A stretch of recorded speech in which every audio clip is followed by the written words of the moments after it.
Gaius Julius Caesar, the man who destroyed the Roman Republic.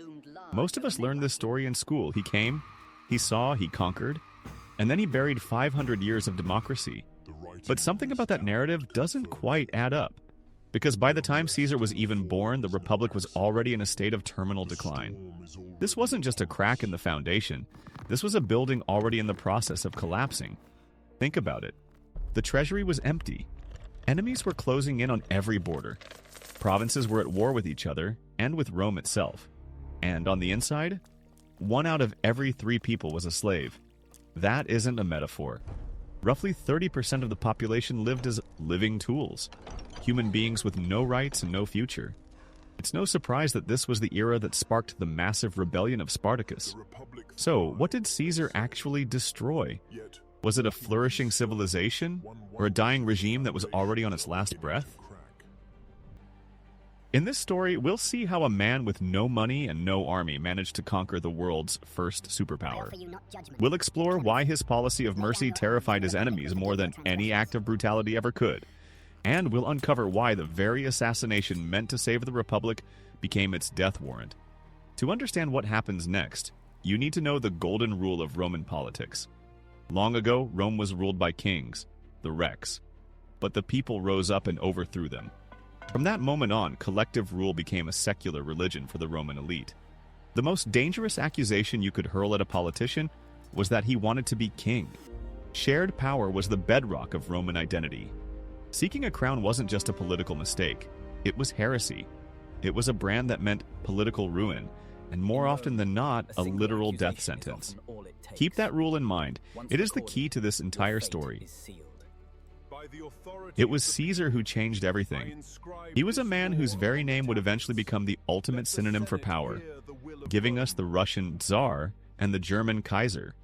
His legacy is so vast that to this day we still live by his calendar and name a month in his honor. He was the catalyst who transformed Rome from a republic into an empire. But Caesar wasn't the first to break the system. He was a product of it. The system was already failing. To truly reshape it, Rome needed someone forged by the brutality of the age. Caesar's childhood was defined by the reign of the dictator Sulla, a man who had legalized mass murder. At just 16 years old, the young Caesar found his own name on a government hit list. Gaius Julius Caesar was born in 100 BCE, right in the heart of a political hurricane. To understand how a 16-year-old teenager ended up on a state hit list, you have to realize that Rome was fighting its own version of a Cold War. There were 2 camps, 2 warring worlds. On one side were the optimates, the old guard aristocracy, and the wealthy elite who believed power was theirs by birthright. On the other side were the populares, those who built their influence on the support of the common people and the army. This division shaped Caesar's entire life. His uncle was Gaius Marius, the leader of the populares and the most powerful man in Rome. And Marius's arch-nemesis was Lucius Cornelius Sulla, the leader of the Optimates. Without ever choosing a side, Caesar was born directly onto the front lines of a deadly political struggle. He came from an ancient aristocratic line, a family that, according to legend, traced its roots all the way back to the goddess Venus herself. He was well aware of the corruption within his own social class, yet he never shied away from his heritage. He believed, above all else, in the destiny of Rome. But in the coming war, that noble lineage wouldn't be a shield, it would be a bullseye. And Caesar wasn't the one who fired the first shot. Neither was his uncle. The man who truly broke the rules was Sulla. The Senate had appointed Sulla to command the legions in the east, but the moment he left the city, they buckled under pressure from Marius and stripped him of his command. In response, Sulla did something no Roman general in history had ever dared to do. He turned his army around and marched on Rome, his own city. To a Roman, this wasn't just a crime, it was sacrilege. It was a total violation of every law, both human and divine. For the first time in history, the army built to protect Rome had become a weapon of political warfare. Sulla set a precedent that infected the Republic like a virus. He proved that the Senate and the law meant nothing, as long as you had legions. This original sin shattered the Republic long before Julius Caesar ever arrived. Caesar didn't break down the door, he simply walked through one that Sulla had already left wide open. After seizing control of Rome, Sulla headed back to the front. In his absence, his rival Marius returned. Marius unleashed a massacre on his political enemies and clung to power for just a single month, before dropping dead. It seemed the nightmare was over, but the real horror was only just beginning. Returning from the war victorious, Sulla crushed the remnants of the populace army and declared himself dictator. It's a crucial point to understand. Caesar wasn't actually Rome's first sole ruler. That distinction belonged to a man named Sulla. Historically, the office of dictator was a desperate emergency measure. It was granted for just 6 months, and only when the Republic faced an existential threat. In fact, by Sulla's time, the position had sat gathering dust for nearly 150 years. But Sulla shattered that tradition. He forced the Senate to appoint him dictator indefinitely, and unleashed a wave of state-sponsored terror history remembers as the prescriptions. This was state-sanctioned mass murder. Sulla simply posted lists of enemies of the state in the Roman Forum. Anyone on those lists could be struck down on the spot. No trial, no investigation, no explanation required. A bounty was placed on every head. The state seized their property and handed it over to Sulla's loyalists. Harboring a fugitive meant a death sentence. Even a slave could earn their freedom by murdering a master named on the list. Rome descended into a state of absolute terror. Neighbors turned on neighbors, slaves on masters, children betrayed their own fathers. In the city of Rome alone, Sulla executed over 2,000 aristocrats. This wasn't just a quest for revenge, it was a systematic political purge and a massive redistribution of wealth. This bloodbath was the backdrop of Caesar's childhood, and he saw it all with his own eyes.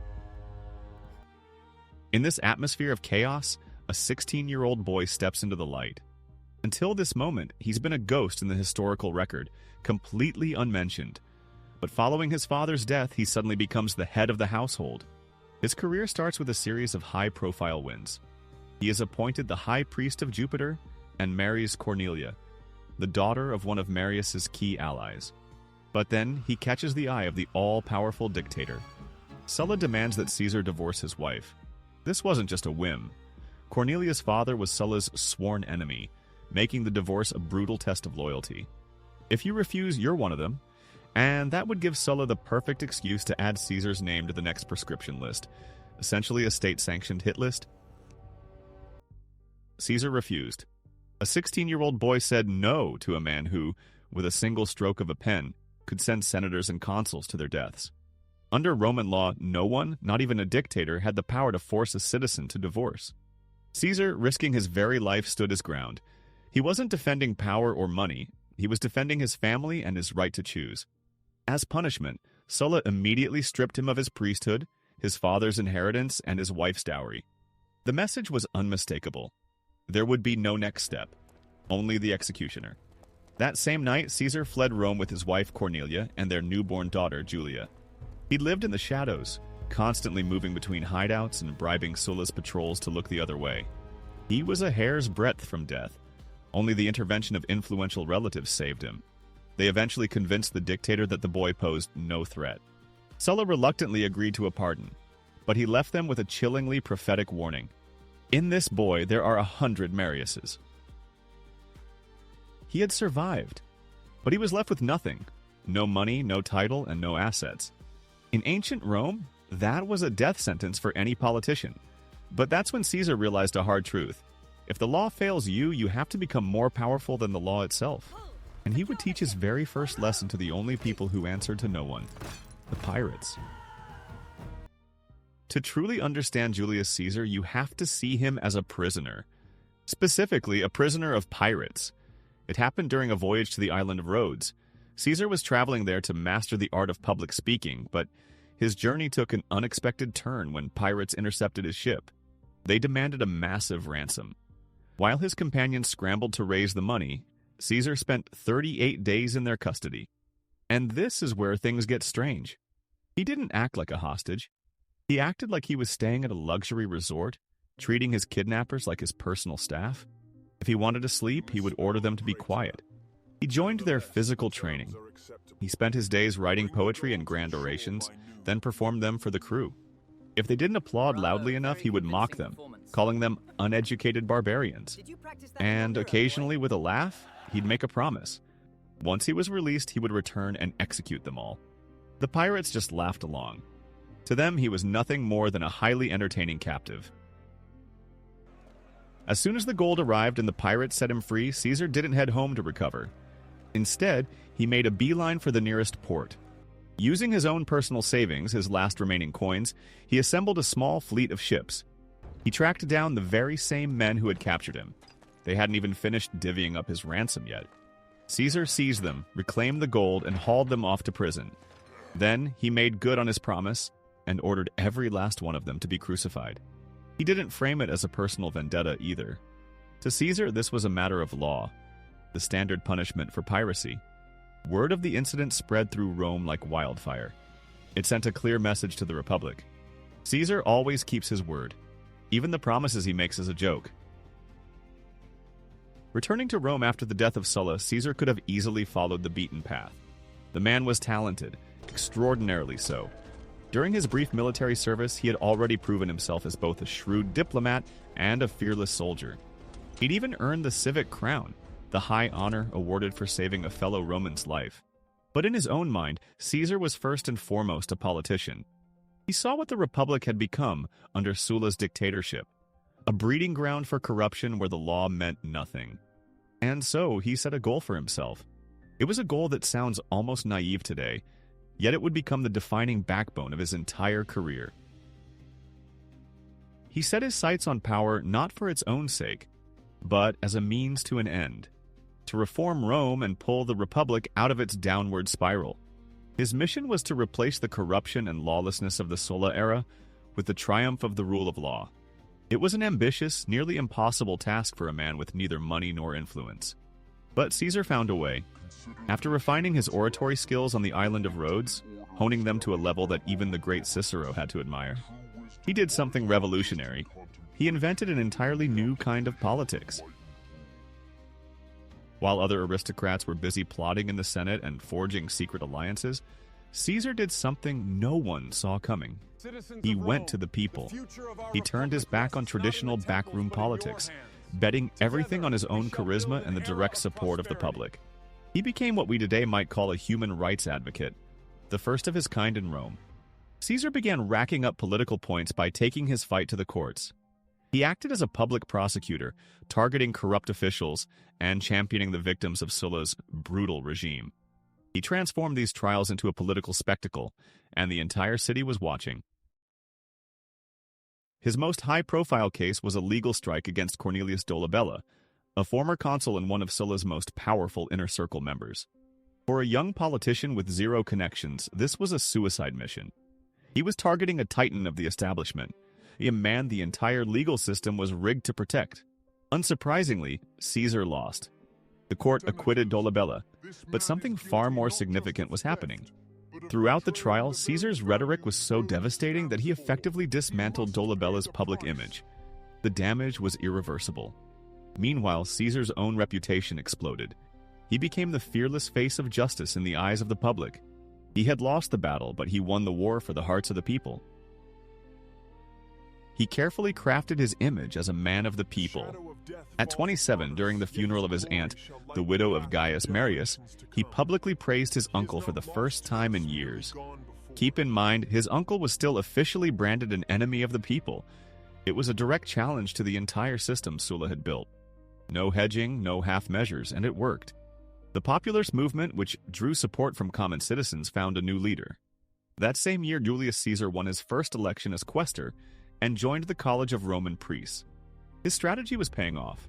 Interestingly, this was also when Spartacus's rebellion was raging across Italy. But what Caesar was doing or thinking during that upheaval remains a mystery. He never mentioned it in any of his writings. He won the hearts of the people, but real power demanded money and an army. So Caesar forged an unlikely alliance with Rome's two most powerful figures, the wealthiest man, Crassus, and the undefeated general Pompey. Caesar became a crowd favorite, but without money or an army, his fame was just a loud noise. To turn that into real power, he needed an extraordinary alliance. Much of his success came from his connection to two men who ruled Rome from behind the scenes, Gnaeus Pompey and Marcus Licinius Crassus. These two were giants. Pompey was the greatest general of his time, a hero to the legions. Crassus was the man who crushed Spartacus and likely the richest individual in Rome. Both had once supported Sulla, wielded immense influence, and bitterly despised each other.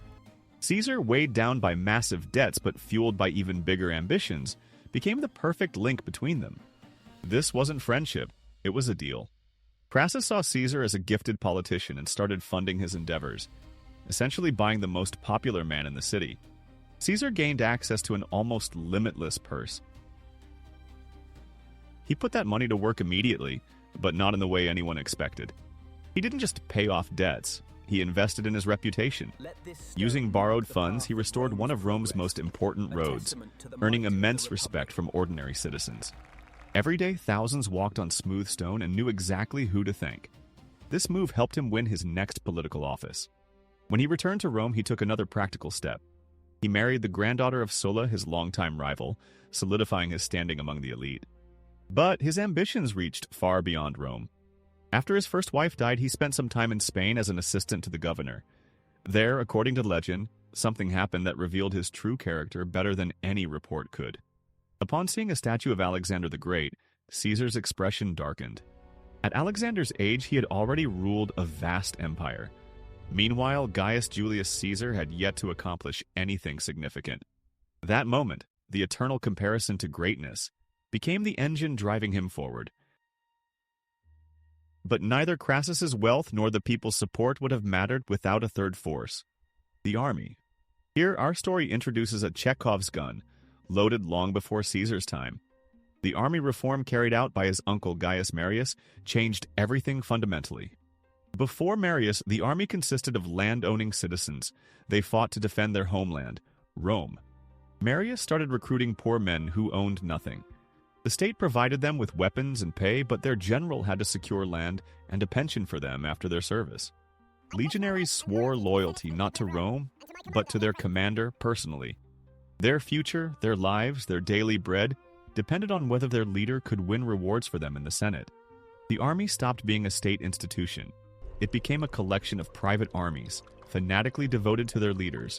It was a ticking time bomb planted at the heart of the Republic, and its timer was already counting down. Soon Caesar had to prove his political resilience. Rome shook from the Catalan conspiracy, led by an aristocrat who, after losing an election, decided to seize power by force. The great orator Cicero uncovered the plot, and the conspirators were arrested. The Senate erupted into debate. What should be done with them? Most demanded immediate execution without trial. Only Caesar stood against this, insisting on upholding the law. His enemies seized on this. They tried to accuse him of involvement in the conspiracy, claiming he was defending criminals for a reason. The situation was tense. Then, during one of the Senate's hottest sessions, Senator Cato, Caesar's main accuser, noticed a note had been passed to Caesar. "This is a letter from the conspirators," he shouted, demanding it be read aloud immediately. Caesar smirked and handed over the note. Cato unfolded it and turned pale. It was a passionate love letter from Servilia, Cato's own sister, written to Caesar. The accusation collapsed into a humiliating scandal. But that was only the beginning. When Caesar became the chief pontiff, the head of Roman religion, he landed in the middle of an even bigger scandal. His house hosted a sacred women's festival, honoring the goddess Bona Dea, where men were strictly forbidden. Yet, in the heat of the ceremony, they found a man, Clodius, disguised in a woman's dress. Supposedly, he sneaked in to meet Caesar's wife. This was an unimaginable sacrilege, an insult to the gods that cast a shadow over Rome's highest priest. Caesar's career hung by a thread. Anyone else would have scrambled to defend their wife, prove her innocence. Caesar did something else. He didn't wait for Clodius to face trial. He immediately and silently filed for divorce. When asked in disbelief why he acted that way if he believed his wife was innocent, he delivered a line that became immortal. A Caesar's wife must be above suspicion. With this move, he turned a personal disaster into a public display of impeccable morality. He sacrificed his wife for his career, and showed that nothing mattered more to him than his political path. He became untouchable. With Crassus's wealth and Pompey's influence behind him, Caesar was ready for the decisive move. After returning from a military victory in Spain, he faced a choice that stunned all of Rome. Accept the highest military honor or claim the supreme political power. He chose power. He This choice seemed insane. To grasp just how insane, you have to understand what a triumph meant for a Roman general. It wasn't just a parade, it was the pinnacle of a lifetime. The day the Senate declared you equal to the gods, they paraded you through the city in a golden chariot, trophies carried behind you, captured kings led in chains. Soldiers sang your praises, songs both heroic and scandalous. Your entire career, every risk, every wound, it all led to that one day. Now Julius Caesar had earned this honor after a victorious campaign in Spain, where his soldiers proclaimed him imperator, a victorious commander. But there was one catch. By law, to celebrate the triumph, he had to wait outside the city walls leading his army. To run for the consulship, he had to register in Rome in person, as a private citizen. He couldn't do both at once. He asked the Senate to make an exception. They refused. Then Caesar, to the absolute shock of the aristocracy, gave up his triumph. He dismissed his legions and entered the city as an ordinary candidate. He traded divine glory for a dull bureaucratic office. This move sent a clear message to his enemies. They were facing a completely new kind of politician. He didn't want honors, he wanted the machinery of power itself. After winning the election, Caesar became consul. But he knew that wasn't enough. The consul's power was limited by the Senate and by the other consul, who could veto any decision he made. To break this system, Caesar did the impossible. He brought together the two most powerful and bitterly opposed men in Rome, Pompey and Crassus. Pompey the Great, returning in 62 years before the Common Era from a massive campaign, made a crucial mistake. He disbanded his army, believing his reputation alone would carry weight. But the Senate, fearing his popularity, refused to approve his orders in the East or grant land to his veterans. Crassus, the richest man in Rome, was also in conflict with the Senate. Caesar proposed a deal. As consul, he would push through all their legislation. In exchange, they would support him with money and influence. This was the birth of the first Triumvirate, an unofficial alliance of three men that became Rome's shadow government. Not a political party, a cartel. To seal their bond, Pompey even married Caesar's daughter, Julia. The Republic still existed on paper, but real decisions were now made behind closed doors by these three men. From that moment on, Rome stopped passing laws the usual way. Instead, they started pushing them through by force. Julius Caesar kicked things off with a popular reform to redistribute land to the poor and Pompey's veterans. The conservative senators were furious. The other consul, Marcus Bibulus, tried to use his veto power. He showed up at the forum to declare the law invalid. But instead of a legal debate, an angry mob greeted him. Pompey brought his battle-hardened soldiers into the city, standing openly among civilians. When Bibulus began to speak, stones and dirt flew at him. His guards and the lictors were driven off. Their symbols of authority, the fasces, were broken and thrown to the ground. The consul himself was beaten, had a bucket of filth poured over his head, and was dragged out of the forum. That was the end. Not Bibulus's career, but the end of Roman law. The highest official in the Republic was publicly humiliated, and no one faced consequences. For the rest of his term, Bibulus locked himself at home, formally protesting but paralyzed by fear. Romans darkly joked that the year passed under the joint consulship of Julius and Caesar. The Republic had turned into a theater where all the roles remained in place, but the script was now controlled from behind the scenes through brute force. After crushing resistance, the Triumvirate began dividing the spoils. Caesar fulfilled his promises. Pompey's veterans received land, while Crassus's allies secured lucrative contracts. He pushed through several reforms that truly benefited the city, which only boosted his popularity. But the final act of this consulship revealed pure cynicism. When it ended, the three leaders simply split control of the Roman state among themselves. Pompey took provinces in Spain but kept the right to stay in Rome. Crassus, eager for military glory, was granted the wealthy province of Syria, a perfect launching point for a war against the powerful Parthian Empire. Caesar was handed Gaul. To many senators, this appointment looked like an honorable exile, a banishment to a wild, dangerous frontier. They couldn't have been more wrong. For Caesar, this wasn't retirement. It was the centerpiece of his plan. In Gaul, he intended to build what he'd never had before, a loyal army, devoted solely to him. For Rome's elite, this looked like the end of his career. Exiled to barbarian lands, far from power and intrigue. But they missed the bigger picture. Caesar knew Gaul wasn't a retirement plan. It was a crucial piece of his strategy to reshape Rome completely. He lacked two things his rivals already had: unimaginable personal wealth to buy off the entire Senate, and an experienced army loyal not to the Republic, but to him alone. Gaul was the perfect place to gain both. This wasn't exile, it was a forge. While his legions marched through forests and swamps, Caesar the politician fought a different war, an information war. Over 8 years as he brought the lands of Gaul under his control, lands divided among countless warring tribes, he did something no general had done before. He wrote.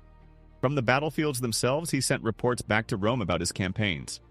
We know these today as the Commentaries on the Gallic War, one of the most famous ancient works still studied at universities. But for the Romans, this wasn't a history textbook. It was a real-time saga. His reports were read aloud in the Forum, copied, and passed hand to hand. Rome followed the exploits of its hero, battling wild tribes at the edge of the world, building incredible bridges over the Rhine, even daring a bold landing in mysterious Britain. Caesar was crafting his own myth, transforming himself from a controversial politician into a living legend. His battlefield strategy was simple and ruthless. He mastered the art of divide and conquer, pitting tribes against each other, forging alliances only to betray them, and picking off enemies one by one. He acted with stunning boldness, annexing vast territories to Rome without any approval from the Senate. He even launched attacks against the Germanic tribes, who were technically Rome's allies. He didn't behave like a provincial governor. He ruled like an independent king. But here, his brilliant plan hit a snag. His relentless pressure, his string of victories, pushed the fragmented and constantly warring Gallic tribes to do something they had never done before: unite. In conquering Gaul, he inadvertently helped bring it together, creating a stronger opponent. Countless small local conflicts merged into one nationwide war, and that war almost cost Caesar everything. While Caesar was forging his army and battling his enemy in Gaul, everything shifted in Rome. The fragile alliance of three fell apart. Death shattered their personal bonds, and the fall of Crassus in the east left only two players on the board: Caesar and Pompey. Now they were no longer allies, they were deadly rivals. The glue holding this fragile alliance together wasn't political, it was personal. Caesar's daughter, Julia, married Pompey. As long as she lived, a shaky peace held between Rome's two biggest egos, but Julia died giving birth. With her gone, the bond between Caesar and Pompey quickly unraveled. The last reason for even pretending to trust each other vanished. Then the third key player who had kept the balance disappeared too. Marcus Crassus, Rome's wealthiest man, felt he lacked military glory. He set out to conquer Parthia, Rome's eastern neighbor. That gamble turned into one of the greatest disasters in Roman history. Crassus suffered a crushing defeat. His 40,000-strong army was wiped out and he was killed. The Triumvirate fell apart for good. Only two players remained on the board. Now Pompey was in Rome, while Caesar was far away in Gaul with a victorious but exhausted army. Pompey struck first. In 52 BC, amid street riots, the Senate did the unthinkable.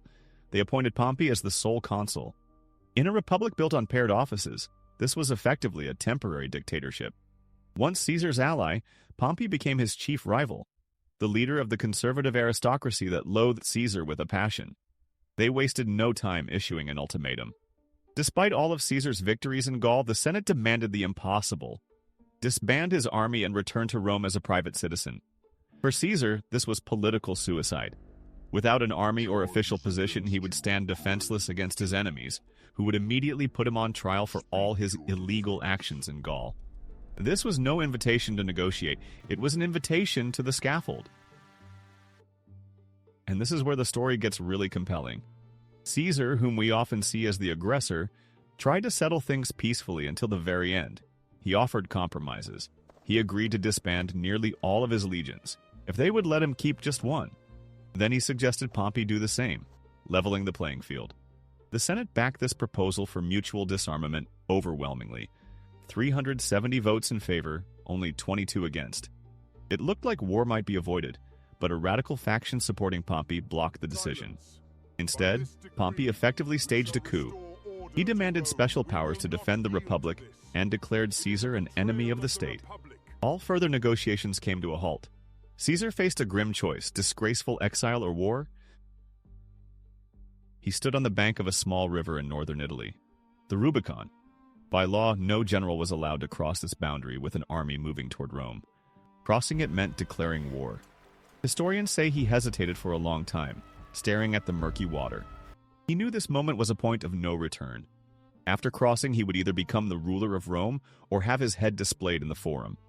He turned to his soldiers and, as the story goes, declared, "The die is cast." Then Caesar led a small group across the Rubicon River. The civil war had begun. Everyone in Rome, and especially in Pompeii, braced for a bloody showdown. They expected Julius Caesar, like Sulla before him, to storm into Italy, leaving a trail of scorched earth. They thought the cities would resist, that Pompey's legions, far larger in number, would fight back. But then something utterly unimaginable happened. Pompey didn't defend Rome. The great general, the legionnaires' idol, simply fled the city. He took the treasury and the senators loyal to him. This move crushed his supporters. It was a devastating blow. He abandoned the capital without firing a single shot. Instead of a bloody march, a triumphant parade unfolded. Caesar entered Rome without a single battle. For people who still remembered the horrors of Sulla's time, it felt like liberation from a cowardly usurper who had fled, and the arrival of a legitimate, confident leader. But the most astonishing thing happened with Pompey's army. His legions in Italy refused to fight Caesar en masse. Soldiers either simply went home or surrendered in groups, switching sides to join him. And this brings us to the key secret of his success. It was his policy of mercy. He made a point of never punishing those who had opposed him. It was a brilliant move that shattered every convention of Roman politics. Pompey stuck to the old rule that if you're not with us, you're against us. He threatened anyone who refused to join him with harsh punishment. But Caesar introduced a radical new approach. He counted as allies everyone who didn't take up arms against him. He claimed any neutrality as support. When a whole enemy legion surrendered, he didn't just release the soldiers, he returned all their belongings and even paid their wages out of his own pocket. 50 senators and tens of thousands of soldiers fell into his hands, and none of them faced execution. He did not seek revenge. He forgave. And that mercy terrified his enemies far more than any cruelty ever could.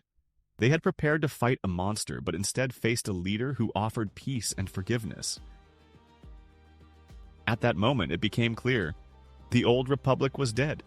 No one stood up to defend it. The army Pompey believed was his turned out to be loyal not to the abstract idea of the Senate, but to the man who promised victory, rewards, and most importantly, survival. In just 2 months, without spilling nearly a drop of blood, Caesar became the undisputed ruler of all Italy. Pompey, crushed by total moral and political defeat, fled with the remnants of his loyal forces, boarding a ship bound for Greece to raise a new army. Caesar knew the war was far from over. As long as Pompey lived, the threat remained. He set off in pursuit. His next target was Egypt, where the local king had prepared a gruesome gift, Pompey's severed head. After seizing Italy, Caesar controlled Rome, but not the entire republic. Pompey fled to Greece, but he wasn't just retreating.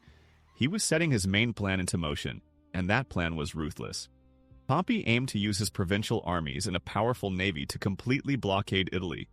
He wanted to cut off grain supplies from Africa and Sicily. This wasn't a war against Caesar's legions. It was a war against every person in Italy. Pompey was willing to starve an entire population to reclaim power. He planned to hold a whole nation hostage just to prove that only he could save it. Caesar faced no choice.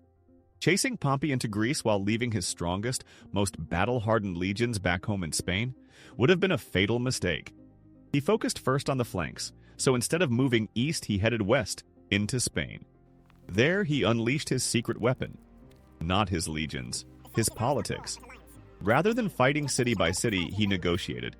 Not with local officials loyal to Pompey, but directly with the people. He recognized their right to a special status they had fought for over decades. One by one, the cities switched sides without a fight. Pompey's army in Spain found itself isolated, cut off from local support. Soon it was completely defeated. The threat of a blockade from the west vanished.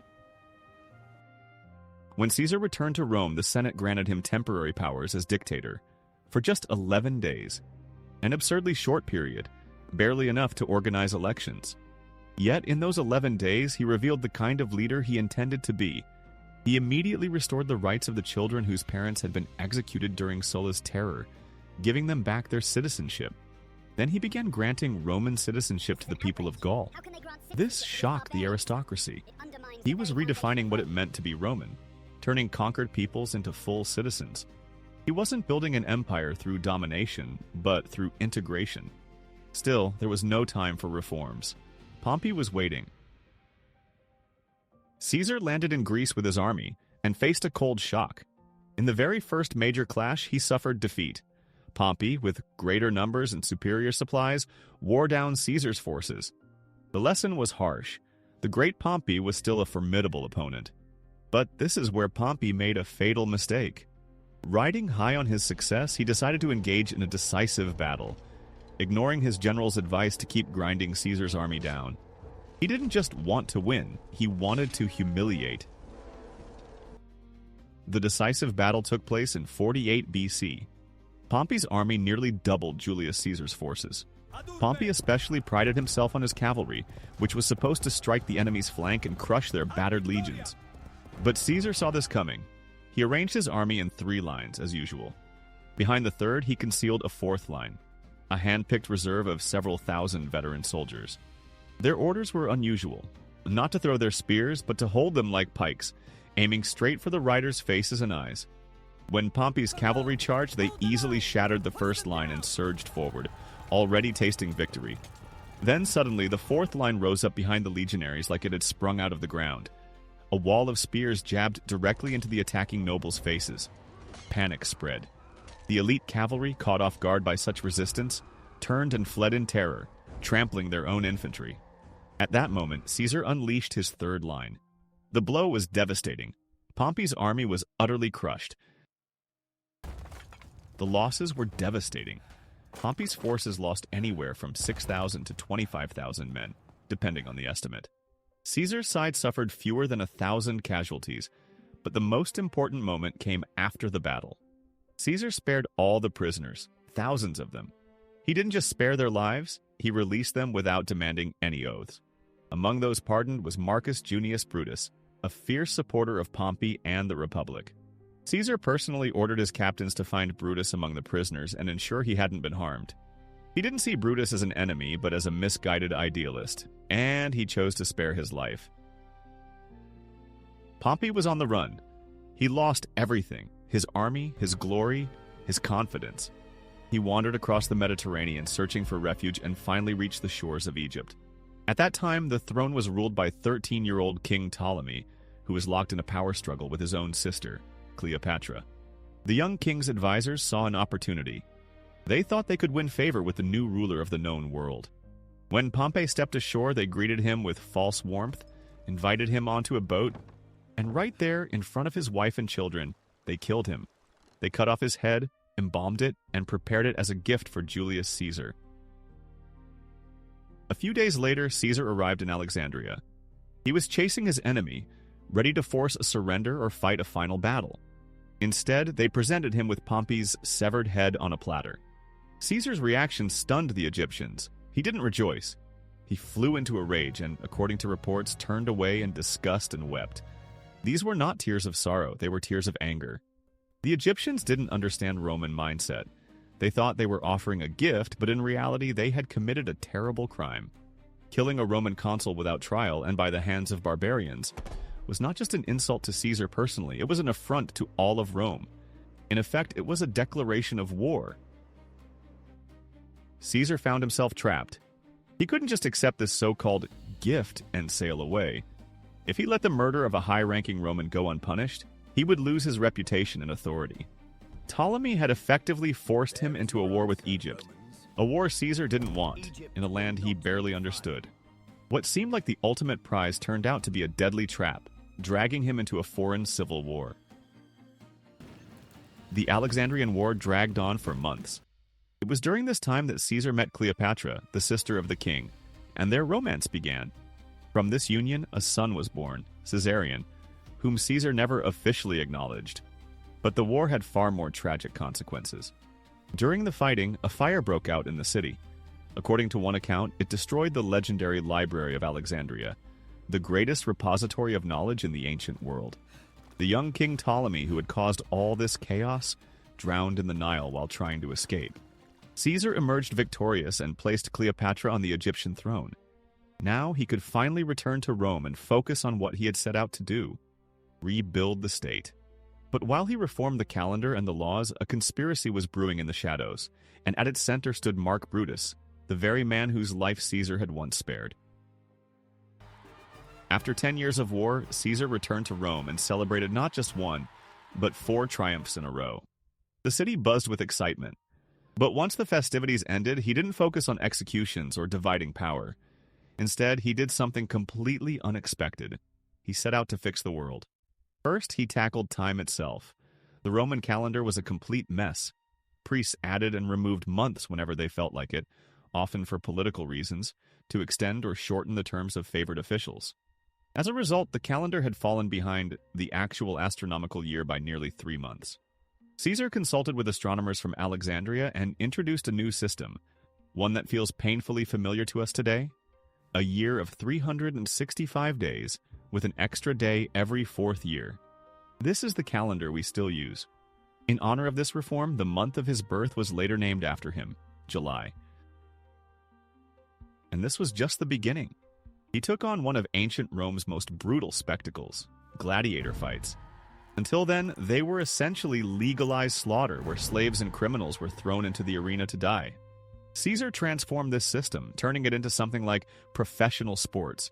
He introduced rules that protected the fighters' rights, limited the number of combatants in the arena, and effectively created an entire industry where a gladiator was no longer a doomed slave, but a highly valued athlete. Here lies the greatest irony. While Caesar was reshaping the very foundation of Roman life, from how they measured time to the rules of the arena, the aristocracy he spared saw him as a tyrant. And they weren't fighting to restore freedom. They wanted to bring back the old chaotic order that suited them perfectly. His policy of mercy went on. He didn't just forgive his enemies, he restored their ranks and titles. He refused to punish people for criticism. More than that, he ordered the statues of his fiercest enemy, Sulla, who had once sentenced him to death, to be rebuilt. With this gesture, he seemed to say, "The past is behind us. Let's build the future together." But his enemies saw this not as generosity, but as weakness, or worse, arrogance. They hadn't forgotten the war. Its final chapter, the battle against Pompey's son, showed just how strong they still were. In that fight, Caesar nearly died, and his victory came at a staggering cost. He realized his death could instantly tear down everything he had built. After this final victory, the Senate, eager to please the conqueror, named him Dictator for life. His power became absolute and permanent. But at 55, battling health problems, Caesar wasn't focused on power itself. He understood how fragile it truly was. He clearly remembered how Sulla's laws were overturned as soon as he died. Caesar searched for someone to carry on his work, someone who would stop all his reforms from being undone. He needed a successor. Without any legitimate sons, he made the most important political decision of his life. He officially adopted his grandnephew, Gaius Octavius, who would go down in history as Octavian Augustus, the first Roman emperor. This wasn't a simple family gesture. It was a deliberate transfer of not just power, but an entire vision to reshape the world. In his will, Caesar left Octavian 3/4 of his vast fortune, instantly turning the 18-year-old into one of Rome's wealthiest and most influential figures. He handed him the tools for the battles to come. But the aristocracy saw it very differently. The adoption of an heir, the lifetime dictatorship, these were to them the final proof. Caesar was aiming to become king. They decided that restoring the old order, where they alone ruled Rome, required just one thing: removing him from the board. The conspiracy involved between 60 and 80 men. At its center stood Marcus Junius Brutus, the very man Caesar had spared after battle, showered with favors and considered almost like a son. Brutus had no personal grudge against the dictator. Caesar treated him well, but Brutus was an idealist, shaped by the people around him, and above all by his family legacy. His distant ancestor Lucius Junius Brutus was the man who, 500 years earlier, had overthrown the last Roman king and founded the Republic. Senators whispered to him, "Brutus, are you awake? Is it really you, Brutus?" They called on his name, on his bloodline. Torn between personal loyalty and what he believed was his duty to Rome, Brutus made a choice. He joined the conspiracy to kill his benefactor. The most astonishing part of this entire story is that Julius Caesar most likely knew about the conspiracy. He was warned. People reported it to him. Yet he took no action. He dismissed his personal guards and walked through the city completely alone. Why? Because launching a wave of arrests, executions, and repression would have meant admitting defeat. It would have shattered his political image. The leader who ruled by popular consent, not by aristocratic fear. He risked everything, including his own life, for the belief that there was another way to govern. He deliberately faced the daggers to prove he was right. He fought off the first attacks until the unthinkable happened. Then he saw Marcus Brutus among the assassins, and that broke his will to live. On his final day, Caesar walked into the Senate building without any guards. He took his seat, surrounded by conspirators pretending to seek his favor. Then they drew their daggers and struck. At first, he fought back. A 55-year-old man in less than perfect health, against dozens of young aristocrats armed to kill. He wounded one attacker with his stylus, a sharp writing instrument. He fought for his life as he had always fought, on the battlefields of Gaul, in the deserts of Egypt, in the halls of the Senate. But then, through the crowd of assassins, he locked eyes with the face of Marcus Junius Brutus, the man he had spared, the man he had brought close, showering with titles and honors, the man he loved like a son. According to eyewitnesses, everything changed at that very moment. Caesar stopped resisting. He looked at Brutus and uttered a phrase that would become immortal. "You too, Brutus?" Then he pulled his toga over his head to hide his face as he silently took the remaining blows. 23 wounds. It wasn't the violence that broke him, it was betrayal. He died at the foot of the statue of his old enemy, Pompey, as if history had closed its ironic circle. So what happened to the assassins? After they killed him, they ran out into the streets, waving bloodied daggers and shouting that the tyrant was dead and the republic was free. They expected applause. They thought the people would lift them up as heroes, liberators. But instead there was silence.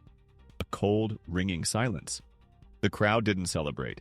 They locked their doors in fear, because most of Rome's people and those in the provinces supported Caesar. They didn't see a tyrant.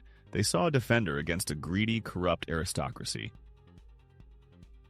Here's the most astonishing part.